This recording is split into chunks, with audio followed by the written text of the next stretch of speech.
Doctor मुक्ता +1 accountancy की class में स्वागत है सभी का। चैप्टर पिछले 4 दिनों से चल रहा है डेप्रिसिएशन का फर्स्ट मेथड हमने स्ट्रेट लाइन मेथड या फिक्स इंस्टॉलमेंट मेथड हमने कंप्लीट किया। आज डिमिनिशिंग बैलेंस मेथड हम करेंगे। डिमिनिशिंग बैलेंस मेथड के बारे में मैंने पहले ही बताया है। फिक्स इंस्टॉलमेंट मेथड में हम स्टार्टिंग में ही जो डेप्रिसिएशन का अमाउंट है, जो रेट है, उसके अकॉर्डिंगली हम उसको कैलकुलेट कर लेते हैं और हर साल उतना ही फुल ईयर का जो होता है उतना ही लगता है। जब फर्स्ट टाइम हम परचेज करते हैं एसेट को, तब हो सकता है जब परचेज की कितने समय का डेप्रिसिएशन लगेगा। फॉर एग्जाम्पल 1 जनवरी को खरीदी, 31 दिसंबर को हमने इसको क्लोज करना है, तो 12 मंथ का फुल ईयर का डेप्रिसिएशन फर्स्ट ईयर में लगेगा। अगर हमने 30 अप्रैल को खरीदी तो मई से लेके दिसंबर तक का पूरा हमें 8 मंथ्स का हमने कैलकुलेट करना है। उसी तरह जब हमने उसको डिस्पोज ऑफ करना है, उस एसेट को सेल करना है, तब भी हम देखते हैं कि कौन सी डेट को हमने उसको सेल आउट किया। जब तक जिस दिन तक उसको हमने यूज किया वहां तक का डेप्रिसिएशन हम कैलकुलेट करते हैं, रहता वही फिक्स्ड रहता है। उसके अकॉर्डिंगली हम मंथ वाइज हम निकाल लेते हैं। फॉर एग्जाम्पल 2 लाख की कोई एसेट है, 2 लाख की बिल्डिंग है, 10% उस पर डेप्रिसिएशन लगना है, तो 20,000 उसका फुल ईयर का बना। लेकिन जब वो परचेज हुई तो वो हुई 30 सितंबर 2010, तो सितंबर फुल चला गया, अक्टूबर नवंबर दिसंबर 3 मंथ्स का फर्स्ट टाइम हम डेप्रिसिएशन लगाएंगे, तो वो 5,000 रुपीज बन। और जब हमने उसको सेल आउट करना है नेक्स्ट ईयर, मान लो वो फुल ईयर उसको एसेट को हम यूज करते हैं फुल, तो वो 20,000 ही उस पे डेप्रिसिएशन लगेगा। लेकिन अगर हम जब उस एसेट को सेल आउट करते हैं और वो हम सेल करते हैं 31 मार्च 2010 को हम उसको सेल आउट करते हैं, तो जितने महीने हमने उसको यूज किया उसको हमने 3 मंथ्स फुल यूज किया, तो 3 मंथ्स का भी डेप्रिसिएशन हम उस एसेट पे लगा के उसकी वैल्यू कैलकुलेट करते हैं। फिर हमने उसको कितने में सेल आउट किया, उससे प्रॉफिट और लॉस का हमें पता लगता है। लेकिन फिक्स्ड इंस्टॉलमेंट मेथड में हम स्टार्टिंग में ही फुल ईयर का डेप्रिसिएशन कैलकुलेट कर लेते हैं। लगाएंगे कितना वो हम देखेंगे कि वो परचेज कब हुई और वो सेल कब हुई। तो फर्स्ट ईयर और लास्ट ईयर में डेप्रिसिएशन का अमाउंट कम हो सकता है। अगर वो कम तब नहीं होगा जब वो 1 जनवरी जो भी ईयर हो उसको खरीदी, और लास्ट में भी कम तब नहीं होगा अगर हमने उसको 31 दिसंबर 2010 को बेचा है या 31 मार्च 2011 में बेचा है। मतलब वो 12 मंथ का पीरियड हम देख लेंगे। इतना तो हम बहुत बड़े हो गए, हमें समझ आ जाएगा कि उसका फाइनेंशियल ईयर कौन सा है, क्लोजिंग ऑफ अकाउंट जो डेट है रखी है हमने वो कौन सी रखी है, उसको हम वो फाइनेंशियल ईयर या जो भी अकाउंटिंग ईयर उन्होंने सेट किया है, 1 अप्रैल टू 31 मार्च भी हो सकता है, या 1 जनवरी टू 31 दिसंबर भी हो सकता है। वो अकॉर्डिंगली हम देखेंगे हमें जो प्रॉब्लम है वो कैसी दी है, कौन सी डेट दी है, तो इन दोनों में से कोई भी हो सकती है या कुछ भी हो सकती है जो उन्होंने उस फर्म ने तय किया है। अब जब डिमिनिशिंग बैलेंस मेथड हमने आज स्टार्ट करना है, तो उसके लिए इतना याद रखना कि जब डेप्रिसिएशन लग गया, लगने के बाद जो वैल्यू बचती है हमने डेप्रिसिएशन उतने पे ही कैलकुलेट करना है। ये डिमिनिशिंग बैलेंस मेथड का तरीका है। रिड्यूसिंग बैलेंस या डिमिनिशिंग बैलेंस। तो हम थोड़ा सा उसके बारे में देखते हैं, डिमिनिशिंग बैलेंस क्या बोलता है। पहले तो ये समझ आ गई कि घटे हुए मूल्य पर ही डेप्रिशिएशन लगता है। फॉर एग्जाम्पल यही 2 लाख की एसेट देखते हैं, 2 लाख की एसेट है, 10% डेप्रिशिएशन है। फॉर एग्जाम्पल वो 1 जनवरी को ही खरीदी है तो फुल ईयर का डेप्रिशिएशन 20,000 और हमारी एसेट की वैल्यू बची 1,80,000। नेक्स्ट ईयर में फुल ईयर का ही हो तो फिर इस पर लगता है, ये इस वैल्यू पे लगेगा तो नेक्स्ट ईयर कितना बनेगा 18,000, 261,000। थर्ड ईयर में फिर इस पे लगेगा 16,200। देखो एक चीज ध्यान रखना, फिक्स इंस्टॉलमेंट मेथड में ये सारा 20, ये भी 20, ये भी 20 रहेगा, ठीक है। लेकिन डिमिनिशिंग बैलेंस मेथड में जैसे जैसे डेप्रिसिएशन का अमाउंट कम होता लगता जाता है, वैल्यू एसेट की कम होती जाती है और घटे हुए मूल्य पे डिमिनिशिंग रिड्यूस्ड जो बैलेंस होता है उस पर ही डेप्रिसिएशन लगता है, ठीक है। दूसरी चीज इसमें ध्यान देंगे हम, वैसे ही सोचेंगे, नई एसेट है, फर्स्ट टाइम उस पे डेप्रिसिएशन लगा, उस वक्त वो रिपेयर नहीं मांगती, रिपेयर का अमाउंट कम होता है, डेप्रिसिएशन ज्यादा होता है, रिपेयर का कम होता है, ठीक है। यहां नेक्स्ट ईयर में डेप्रिसिएशन उससे कम हो गया और थोड़ी सी रिपेयर वो मांगनी शुरू कर देती है। जैसे जैसे मशीन पुरानी होती जाती है रिपेयर मांगती जाती है, डेप्रिसिएशन उसका कम होता जाता है, रिपेयर का अमाउंट ज्यादा होता जाता है, ठीक है ना। कोई भी चीज, मनुष्य ही है ना, जब बच्चा है तो बिल्कुल दौड़ता भागता रहता है, जैसे जैसे बड़ा होने लगता है तो दवाइयों की आवश्यकता पड़ती जाती है, रिपेयर अंदर रिपेयर चलती रहती है ना। वैसे ही ये भी एसेट है, तो ऐसे स्टार्टिंग में डेप्रिसिएशन ज्यादा, रिपेयर कम, जैसे जैसे पुरानी होती जाती है डेप्रिसिएशन कम, रिपेयर का अमाउंट ज्यादा होता जाता है। तो ये डिमिनिशिंग बैलेंस मुझे लगता है समझ आ गई। तो इसकी मेरिट्स एक बार देख लेते हैं। Merits, it's easy to calculate, calculation में कोई दिक्कत नहीं, इजी टू कैलकुलेट, बिल्कुल हम जो अमाउंट बचा उस पर फटाफट कैलकुलेट कर लेते हैं। Second, under this method depreciation is charge according to the working efficiency of the asset. Working efficiency of the asset वही जैसे जैसे पुरानी होती जाएगी, रिपेयर वर्किंग एफिशिएंसी वो भी थोड़ी थोड़ी कम होती जाती है, डेप्रिसिएशन भी कम होता जाता है।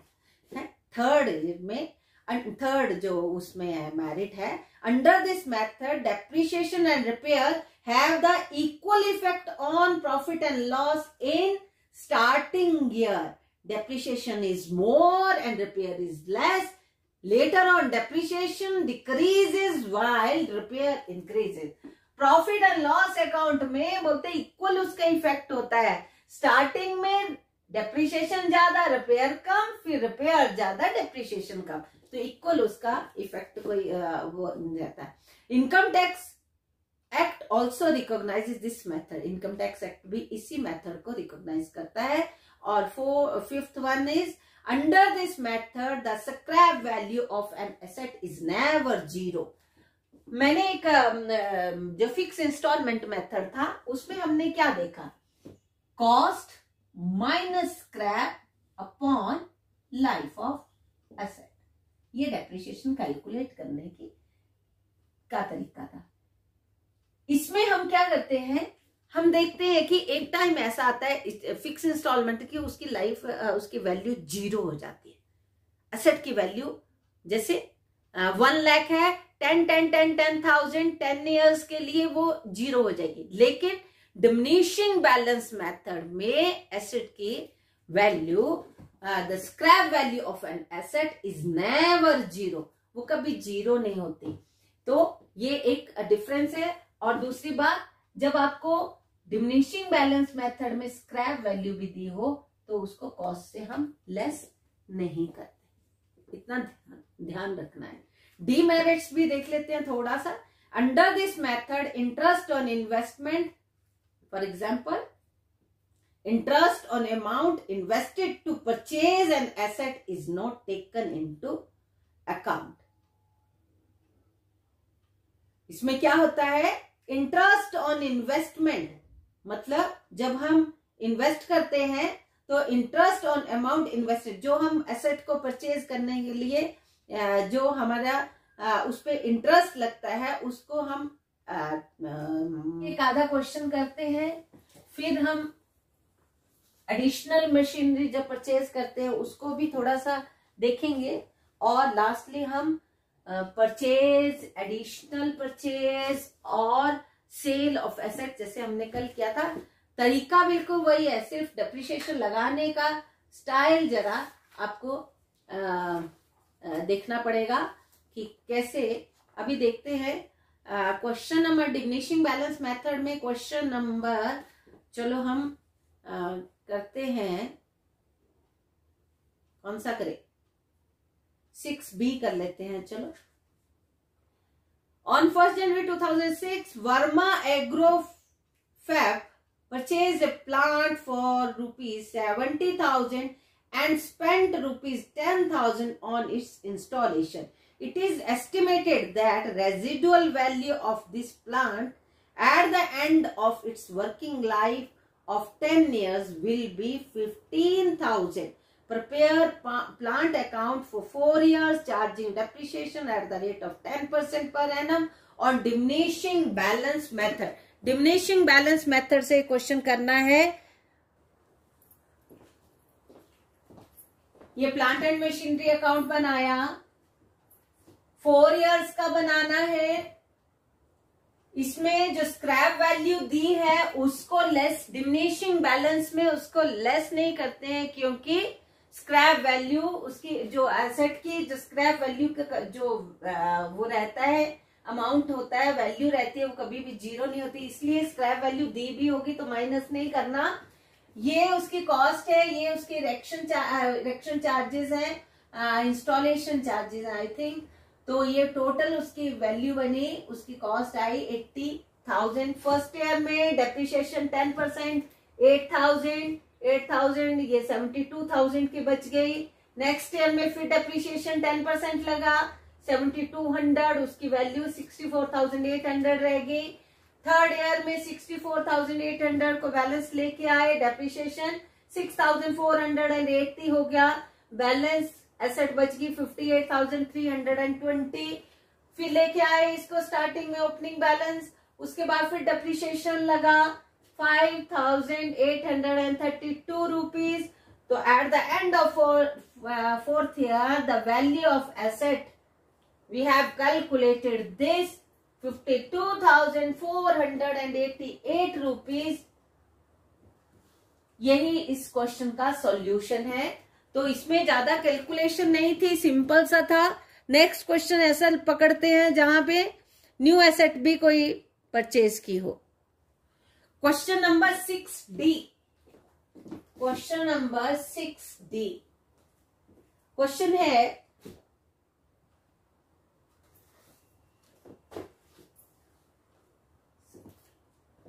न्यू परचेज की है machinery 1st January 2006, 1st January 2006 to bank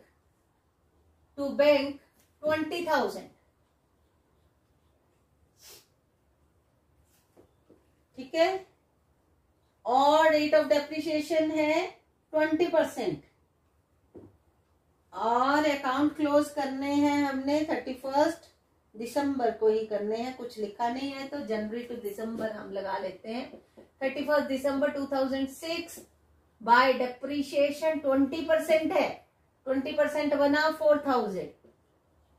20% depreciation हो तो उसकी लाइफ कितनी हुई, कैसे बता पाओगे लाइफ कितने साल है उसकी? लाइफ कितनी हुई? 100/20, 5 years। बैलेंस करेंगे 20,000, 20,000 to balance CD, buy balance CD, sorry, buy balance CD 16,000.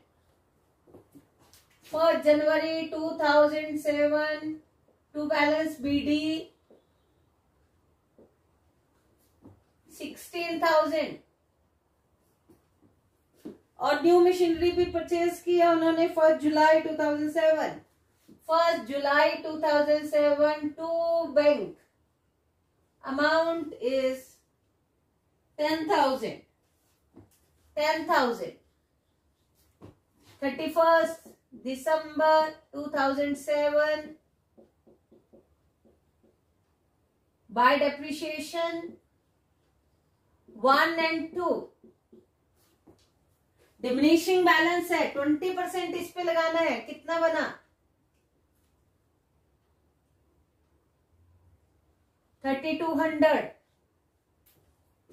और इस पे 20% फुल ईयर का 2000 और ये जून लास्ट में खरीदी है. जुलाई से दिसंबर तक 6 मंथ का लगेगा तो 2000 का अब बन जाएगा 1000. 4,200. 31 दिसंबर को इसकी वैल्यू निकालेंगे. By balance CD 1 and 2. 16,000 minus 3,200 00821 और ये 9,000. टोटल 21,800. टोटल करते हैं 26,000 00062 26,000. बैलेंस कैसे किया मैंने? इससे इसका डेप्रिसिएशन इसका डेप्रिसिएशन दोनों को इकट्ठा करके बाहर, तो इसका अपने आप यही बैलेंस ही है. 1 January 2008 to balance BD 1 and 2 12,800 9,000 21,800. On 1 January 2008 third machinery 5,000 की खरीदी. 5,000 की third machinery 1 January 2008 to bank 5,000. Outer column में लिख देते. 31st December 2008 by depreciation 1 2 3 1. कितना आया इसका 12,800 into 20% 0.6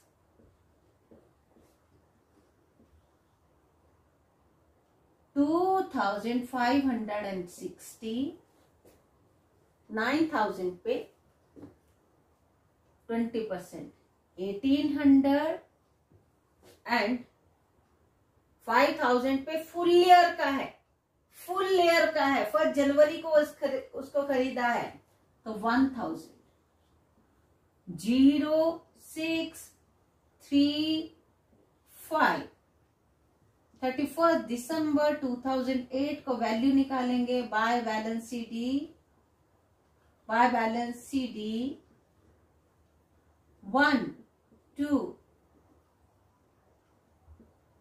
3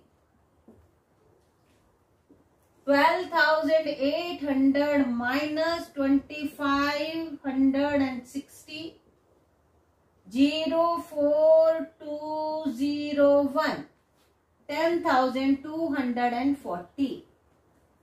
9,000 minus 1,800 7,200. Third 4,000 0,4,412 00862 00862। यहां तक समझ आ गया होगा मुझे लगता।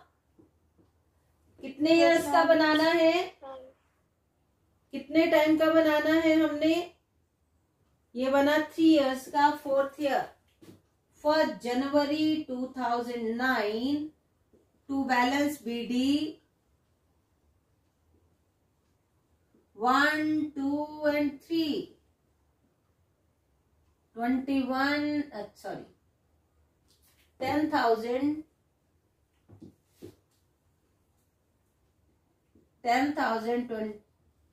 240 7,200 4,000 टोटल है 21,440। 31st December 2009 by depreciation 1, 2 and 3 10,240 into 20%, 8402 2,048 rupees। Next 7,200 into 20%, 0 4 1,440। Next 4,000 का 20% बना 800। टोटल कितना है 8,824। 31st December 2009 by balance CD 1, 2 and 3 10,240 minus 2,048 2,918 8,192। Second 7,200 minus 1,440 0,675 5,760 and 4,000 minus 800 3,200 2,5,1 17,152 total इसका 0 4 4 21,440। स्पेस नहीं है, इसको इधर लाके छोड़ना है। To balance BD 1 8,192 rupees, 2 5,760 rupees, third 3,200, total 17,152 rupees. मुझे लगता है ये अच्छे से सबको समझ आ गया होगा ये क्वेश्चन। Yes ma'am. कल हम इसका ही नेक्स्ट वर्जन कर लेंगे इसका कि हमने सेल आउट भी करनी है, एसेट को सेल भी करना है। तो वो वैसे ही जब सेल करते हैं क्या चेंज है उसमें, कुछ भी चेंज नहीं है, फिक्स इंस्टॉलमेंट मेथड की तरह। जब सेल करना है वहां तक का पहले डिप्रिसिएशन लगाओ तो एसेट की वैल्यू ऑटोमेटिकली रिड्यूस हो जाती। मान लो लास्ट में कोई एसेट बचती है 1,60,000, ठीक है, उस पर डेप्रिसिएशन हम लगाते हैं मान लो 20%। 20%, 0 0 1 2 3 0, 32,000। तो इससे ये डेप्रिसिएशन निकलने के बाद 8 to 1,28,000 की वो एसेट बच गई फॉर एग्जाम्पल। और हमने इस एसेट को 1,50,000 में सेल आउट कर दिया, तो 0 0 0 2 2 22,000 का हमें क्या हो गया, प्रॉफिट हो गया। तो हम कैसे दिखाते हैं इसको, ध्यान से देखना है। टू बैलेंस बीडी में 1,60,000, डेप्रीशिएशन में 32,000, सेल कर दिया 1,50,000, ये बन गया 1,82,000, ये है 1,60,000।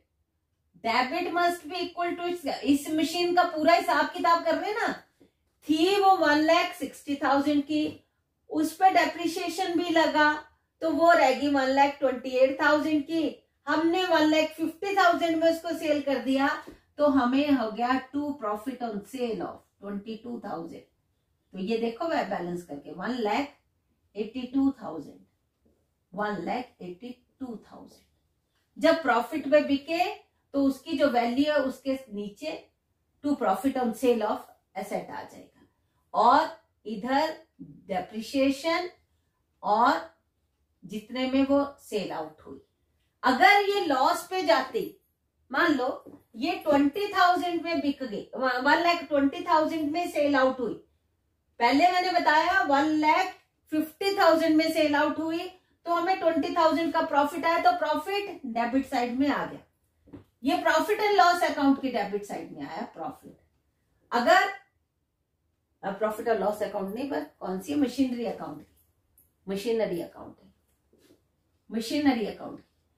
और अगर ये लॉस में होती, मान लो ये 1,20,000 में सेल आउट होती, मान लो ये 1,20,000 में सेल आउट हो रही है, 1,60,000 की थी, 30,000 डेप्रिसिएशन लगा, वो 1,28,000 की उसकी वैल्यू रहेगी, और 1,20,000 में सेल आउट होगी तो वो 8,000 का हमें लॉस होगा।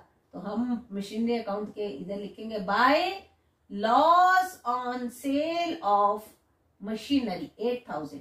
तो हम इसको पूरा करके देखते हैं, 1,60,000 और ये 0 0 0 0 6, 1,60,000। मशीनरी अकाउंट में लॉस हो, एक बार फिर से क्लियर देख लो, लॉस हो, ये मशीनरी अकाउंट है, लॉस हो तो यहां डेप्रिसिएशन, यहां उसको जितना पैसा उससे मिला बाय बैंक, और इधर लॉस हो जाएगा। अगर मशीनरी अकाउंट अगर वो प्रॉफिट में बिकती है तो बाय डेप्रिसिएशन, बाय लगा लो इधर, बाय डेप्रिसिएशन, बाय बैंक, और वो अगर प्रॉफिट में बिक रही है तो to profit on sale, profit on sale. इन दोनों केसेस में इधर उसकी वैल्यू तो होगी ही, to balance BD, to balance BD इधर भी होगा, इसमें भी होगा, to balance BD, to balance BD. अगर लॉस होगा तो ये 3 आइटम इधर, अगर प्रॉफिट होगा तो 2 इधर, प्रॉफिट इधर। बस दिमाग में रख लेना, समझ लेना इसको। समझ आ गई क्या? सभी को पता लग गया? Yes ma'am. ठीक है ना? Yes ma'am. ठीक है, तो